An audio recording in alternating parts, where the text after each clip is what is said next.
Happy Monday, everybody. Hope you're having a good day today so far, and hope you had a good weekend and a happy Mother's Day. I had a good Mother's Day, went to church.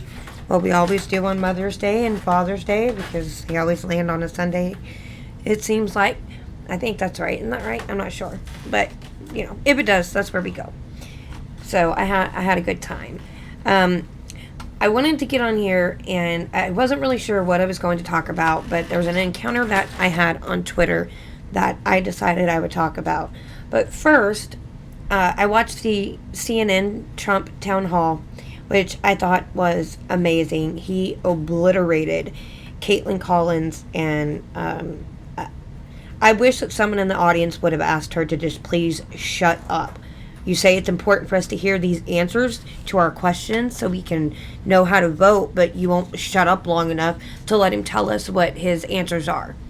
Anyway, so when I was looking at something, and I came across this article from TNR, and the title was, "The ratings are in. No one really watched CNN's Trump town hall.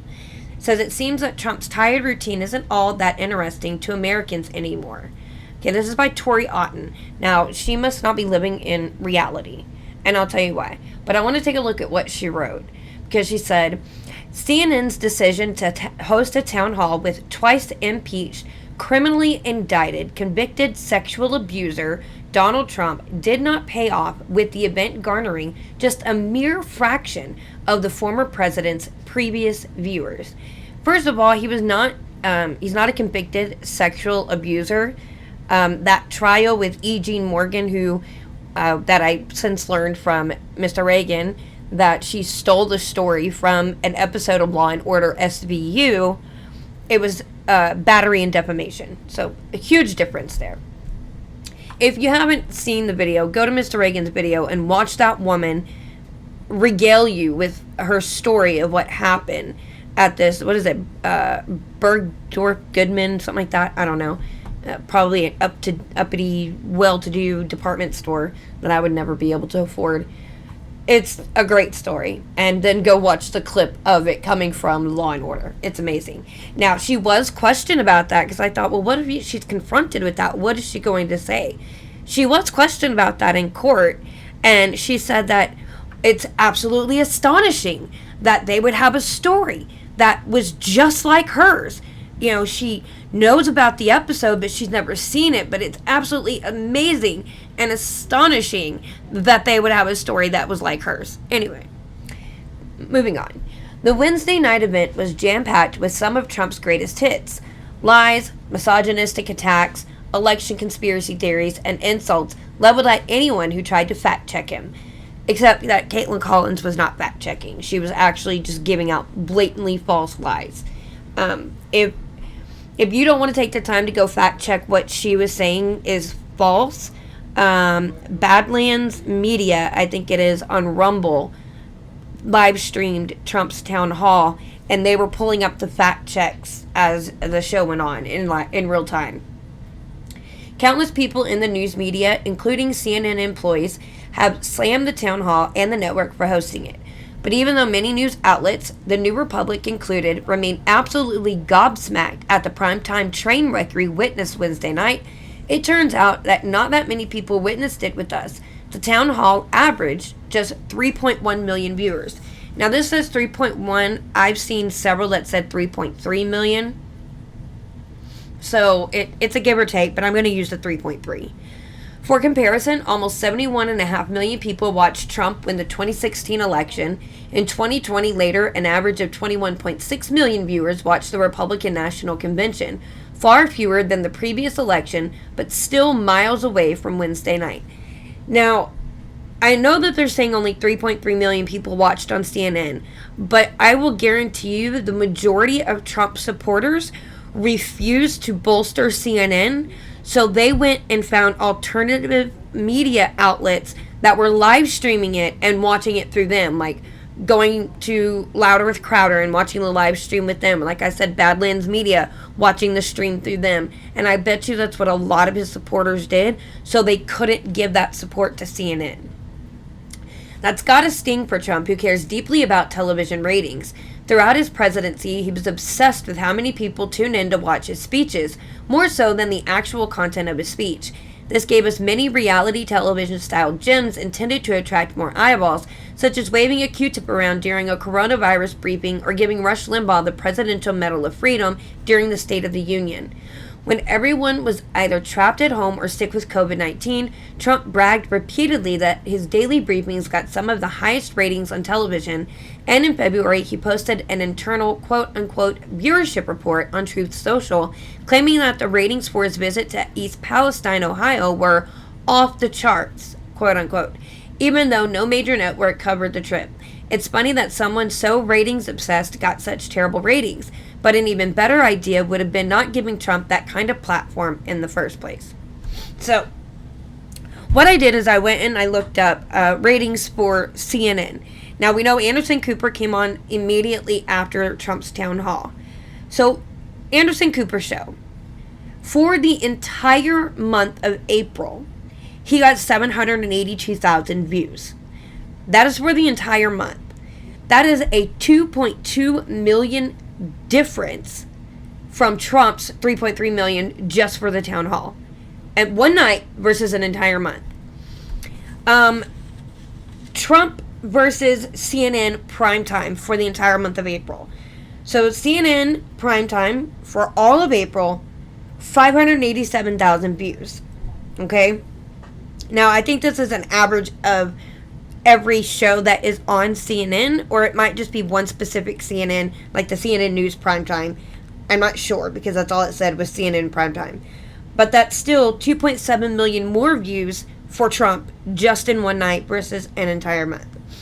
What I thought was really interesting, for total daytime viewership, so these are the shows that come on during the day, for Fox, MSNBC, CNN, Newsmax, and News Nation all together, they get 2.79 million views for the entire month of April. All of those channels combined for daytime. That's a 207,000 viewer difference for Trump just in the one night. Now, I tried to see if he got more viewers than all of those news channels combined for primetime. He didn't. They would have gotten 950,000 more views for all of those shows during the prime time for the month of April. But not bad, only being, almost a million short when this is for an entire month versus one night. So, not bad at all. Okay. Now, what I wanted to talk about today, aside from that, is I was on Twitter and I came across a post about a story of something that took place in Dallas. And it was posted there. Well, okay, let's just look at the story first, and then I'll tell you what happened. So, Texas man kills girlfriend after she had an abortion in Colorado. Now, this is from The Guardian. And it says, Gabriela Gonzalez, 26, was shot in the head in a parking lot by Harold Thompson, 22, shortly after she shrugs off his chokehold. A 26-year-old woman from Texas was shot and killed by her boyfriend after getting an abortion in another state, Dallas police said. He was jailed on a murder charge as of Friday. Texas banned abortions after roughly 6 weeks of pregnancy in September 2021, but nearly all abortions have been halted in Texas since Roe v. Wade was overturned last summer, except in cases of medical emergency. Gabriela Gonzalez with her boyfriend Harold Thompson, 22, in a Dallas parking lot Wednesday when he tried to put her in a chokehold, according to an arrest warrant affidavit. She had returned from Colorado the night before. Quote, "It is believed that the suspect was the father of the child. The suspect did not want Gonzalez to get an abortion," end quote. Surveillance video from the parking lot shows Gonzalez shrugs him off and the two continue walking. Thompson then pulls out a gun and shoots Gonzalez in the head. She falls to the ground and Thompson shoots her multiple times before running away, the affidavit said. Thompson was arrested later Wednesday and is being held in the Dallas County Jail without bond. Court records did not list an attorney who could speak on his behalf. Gonzalez's sister was at the scene and heard the shooting. Another witness saw Thompson try to chokehold Gonzalez but couldn't call the police because she did not have her cell phone. At the time of the shooting, Thompson had been charged with assault of a family member who accused him of choking her in March. The affidavit from March does not specifically name Gonzalez as the person who was assaulted, but it does say the woman told police that Thompson, quote, beat her up multiple times throughout the entirety of their relationship, end quote, and that Thompson told police the woman was pregnant with this child at that time. The woman, quote, reiterated that she is scared of the suspect because he had made threats to harm her family and her children, end quote. And this is according to the affidavit. So this is what happened. Now, at the time, I didn't go in and read the article at all. I just saw it posted, and someone asked the question. It was something along the line of whose life was more valuable that was lost. Something like that. And so I quoted, I tweeted back and answered that it's a tragedy for both. You have a mother who went and killed her child, her unborn child, and that was wrong. And she shouldn't have done that. But then you have a guy who killed his girlfriend because she had their unborn baby killed, and he was wrong and should not have done that. And I said the moral of the story is pick better partners. And someone came after me because I was victim blaming. I was blaming the girl for getting shot and killed. I wasn't blaming her. It was actually for both. He should have picked a better partner that if she got pregnant, she would keep their child and not murder it. And she should have picked a better partner that wasn't abusive to her, because clearly there were issues of him hurting her. There are always red flags. If you don't see the red flags, it's not because you don't know they're there. It is usually, most always, because you are willfully ignorant and blinding yourself to those red flags and refuse to pay attention and get out of the situation. Those red flags are there. She even, they're not red flags anymore. He's literally putting his hands on her. You leave. You just leave. Alright guys, I don't know what happened. My microphone stopped recording. I did the whole video, and then I get done and I'm trying to edit, and I find out that the rest of the video did not record. The last thing I remember saying is that this girl being in a relationship with her boyfriend and he's abusive, that you just leave. And when they say, well, I can't leave because he'll hurt me. But if you stay, you know inevitably you're going to get hurt again. So just leave and maybe you won't get hurt. But it's better than a guaranteed 100% he's going to do it again. Now, I'm not going to finish reading all of this. I'll try and summarize it as best I can. He was charged with shooting her, and they also accused him of choking her back in March. They said that he beat her up multiple times throughout the entirety of their relationship, and that the woman reiterated that she is scared of the suspect because he had made threats to harm her family and her children. So this little Twitter spat that I had when I found out that I was a misogynist, because I hate women, even though I believe that women have roles in society that God intended for us, and men also have roles in society that God intended for them. And if we would just stick with those roles, I don't think we would see the problems that we see today. However, I did say that I will never understand a woman who can go and kill her unborn child, let alone any of her children. I will never understand it. But that while he was wrong for shooting and killing her, I can more come to understanding his motivation behind those actions as a crime of passion, because he just found out that she killed their child without his consent. Should he have done it? No. He was wrong. But she was also wrong. And these are two different situations, and she can be wrong and he can be wrong at the same time.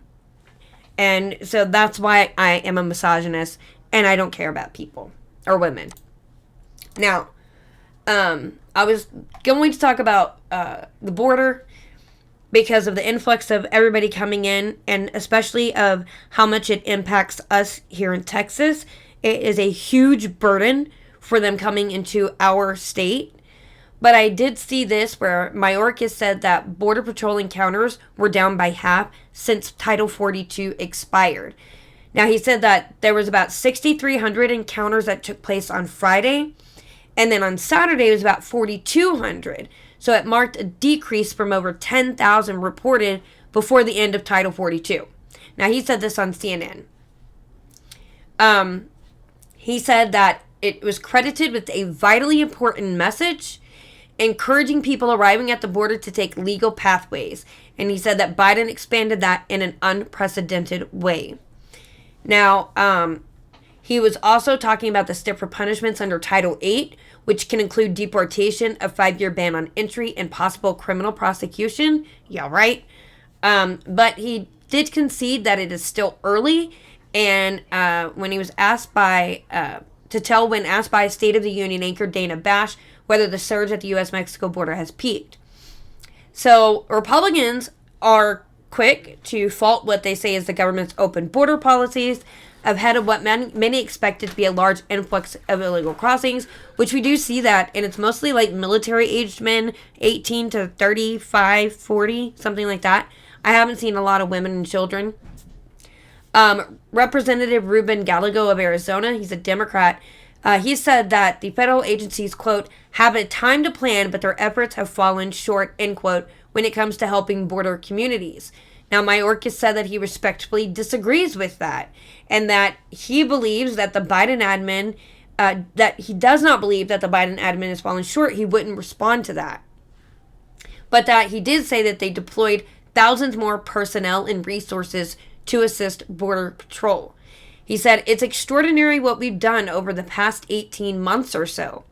Now, a federal judge in Florida issued a ruling, and this was on Thursday, and it was to block the officials from carrying out a plan to parole migrants at overcrowded housing facilities without a mandated court day.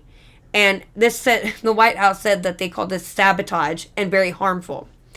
And then he was on ABC's This Week, and he said a number of individuals were released, quote, because of the surge that we experienced before Title 42 came to an end quote. So with 50% drop in Border Patrol encounters, the Secretary insisted the administration is executing our consequence regime exactly as planned. My problem with illegal immigrants coming through is they don't assimilate. They don't care about this country. They're not coming here because they love this country and they want freedom and they want liberty and they want to be patriotic about this great nation that we have. That is not why they're coming here. It is an invasion, and it definitely should be stopped. And it's not just us anymore on the border states that are complaining, because now there are black residents in Chicago and they are suing their officials over accepting these illegal immigrants. I'm going to try and go through this as fast as I can. I don't want to read it again because I've already read it once, but it didn't record. So they are suing the government. They filed a lawsuit to stop them from placing 500 migrants in a Southside neighborhood school. So I'm going to read some of the quotes that they said. It says, the city government's proposed action appears to disregard the zoning laws that are in place to safeguard the South Shore community. The failure to comply with these laws poses a significant threat to the rights and interests of the residents. And citizens backed up their lawsuit Thursday. They had a press conference, and it was contained by extensive police roadblocks that minimized attendance. So now the school battle comes as the government has the huge inflow of immigrant voters and pushing black Americans to the sidelines of the economy and politics. So the post-1986 inflow has already replaced black Americans in Los Angeles and New York, and now it's helping push them out of real estate, the valuable real estate in South Side of Chicago. Jimmy Darnell Jones said at the press conference, quote, having over 500 migrant people in our community will completely wipe out any interest we have. Are you aware that there are immigrant advocates at state houses all over this country who are advocating for non-citizen voting in local elections? What if that happened here? That would change the mindset of what we as a black community need to thrive here in Chicago. That's a concern of ours. This is much bigger than the mayor of Chicago or the Chicago Police Department. This is an effort to destroy our neighborhoods and silence our voices even further, end quote. So do you remember during the 2020 election when we were called racist because we wanted you to have an ID to vote, and Biden said that, black people have a hard time getting driver's licenses, so they won't have an ID? so we can't have laws that make you have them. Well, clearly this black man has an ID to go vote legally, and he doesn't want it to come out where you don't have to have an ID to vote so that illegal immigrants have a right to vote because they don't need an ID. Clearly they've got IDs to go vote. Another speaker said that I was placed on a wait list for city housing, but I was told the immigrants were taking priority. She said, that's the story that a lot of people don't know, and it hurt me. I'm like, oh, wait a minute. I understand we need to be humanitarian, but these people at the demonstration are third and fourth generation Chicagoans, born, bred, fed, and raised here. My grandmother always said, Chris, charity starts at home first, and then it goes abroad. So these protesters are part of a local nonpartisan neighborhood movement, and it has emerged from underneath the pro-migration Democrat Party. Now, they filled an auditorium on May 4th to protest the government's funding of migrants. They said, we're fighting for our equity, and we're using their own words against them. This is Brian Mullins, he's an activist. We want our equity of Chicago resources. Chicago has $60 billion budget. We want 30% of that budget to be put in services and employment for our specific community.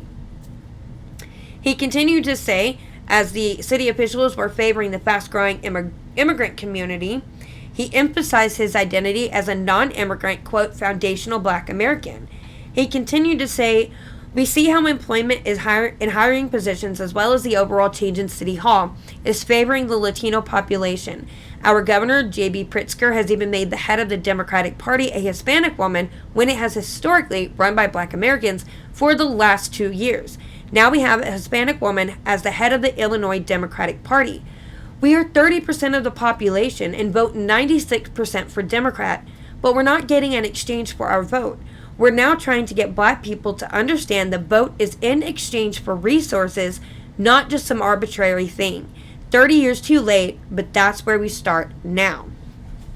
He also said we believe the Democratic Party will pay more attention to our demands if more black people or black Americans are ready to vote against the Democrats. And he said, quote, so if you shift 10%, it could literally shift elections, end quote. Now, nationwide, state and local governments, as well as influential business groups, are welcoming migrants into districts where black Americans have significant political and economic clout. And this is resulting in the displacement of black Americans and reducing their ability to get well-paid jobs or afford rising rents. On May 10th, Breitbart News asked President Joe Biden's border chief, quote, how do Americans gain from the immigration paths you are opening, sir? Do Americans gain from all the immigrants you are bringing into this country, end quote. Mayorkas' answer, sir, we are a nation of immigrants. Now, here's the problem. There are businesses around this country that are desperate for workers. There are desperate workers in foreign countries that are looking for jobs in the United States where they can earn money lawfully and send much needed remittances back home. So that is where I have a problem with illegal immigrants. They come here, they take our jobs, they take our places to live, they take our money, and instead of the money that they're making being put back into our economy to help it grow, they send it back to their country to help their economy. And they don't put anything in because they're not paying taxes because they're illegal. So they're getting to keep all their money and send it all back home and put nothing back into the country that they're getting paid from. It's ridiculous. So they did some polls. Well, really quickly, there used to be high-value real estate in Chicago, New York, and Los Angeles for black Americans that their great-parents fled in the 1930s and 1940s. And that's a government-imposed demographic pressure that's spiking black Americans' opposition to migration. So a May 5 through 7th poll by Ipsos showed that only 4% of Americans strongly approve of Biden's immigration policy, while 38% strongly oppose. And then the May 6th through 9th poll of The Economist and YouGov showed that 31% of black Americans say immigration has made the United States worse off, and just 20% say the policy has made the United States better off. 41% of black Americans said U.S. border agents should be allowed, quote, to deport migrants without court hearings, end quote, and 31% disagreed. Among white Americans, 57% supported easier deportations, while just 20% opposed. Now, among all Americans, The YouGov poll showed that a 35% plurality believe migration has made the nation worse off. Just 31% say it has made us better off. In March 2022, Rasmussen reported aggregated many monthly polls, and it showed that black voters strongly oppose the Democrats' policy of chain migration, which is helping cut Americans' wages and raise their rents. And they surveyed 3,130 black Americans and showed that 57% opposed chain migration. They said every time immigrants come into our country, we get stamped into the quicksand harder. We stay at the bottom, and we're just saying, get off of us, let us breathe, stop putting other people's needs in front of us. And that was that activist Brian Mullins. Now, extraction migration, it's an unpopular economic policy. It says this colonialism-like policy extracts vast amounts of human resources from needy countries, reduces beneficial trade, and uses the imported workers, renters, and consumers to grow Wall Street and the economy. The population inflow also reduces the political clout of native-born Americans as elites divorce themselves from their needs and interests. Now, I don't know what the policy is on deporting anybody that's here illegally. I know it's at the federal level. But as individual states that have individual states' rights, if there are immigrants that are illegally in our state, we shouldn't have to rely on the federal government to deport them back to their home country. We should be allowed as a state to do that ourselves. So maybe I can one day look at like what our policy is on deportation and see if there's any way that we can, manipulate it a bit to give states the rights to deport people out of their state. That would be nice because, it's just so, it's terrible that what they're doing, what they're allowing to happen to our country. But I want to know what you think. I want to know what you think about the Trump CNN town hall. Did you watch it? What was the best part that you liked? Are you going to vote for him in 2024 based on what you heard him say? And then I want to know what you think about the man who killed his girlfriend because he found out that she murdered their child. I'm not saying it's right or wrong, but I want to know what you think about that. And then also about the border issue that we're having right now. And do you think, because of what is happening with the influx of immigrants coming to Chicago, if that can tip the scales for black Americans to vote for Trump in 2024 because they know he is willing to deport them and close up the borders and give them their communities and their jobs and their homes back? What do you think? I think it's very highly possible. And I pray that there are too many going into black communities that they realize they got to vote for Trump this time around. They can't vote for a Democrat again. And when they do it, hopefully they realize that we're not bad people. We care about people. We care about them more than the left does. But they just haven't seen it yet. So I'm curious what you think. Anyway, you can follow me on Twitter and on Instagram. Please subscribe to my YouTube channel and Rumble. And also share this video, like it. Help me get it up and people watching it. That would be great. And, drop into my Twitter and let me know what you think about it. Or in the comments. And let me know. I hope you have a good rest of your day. And God bless.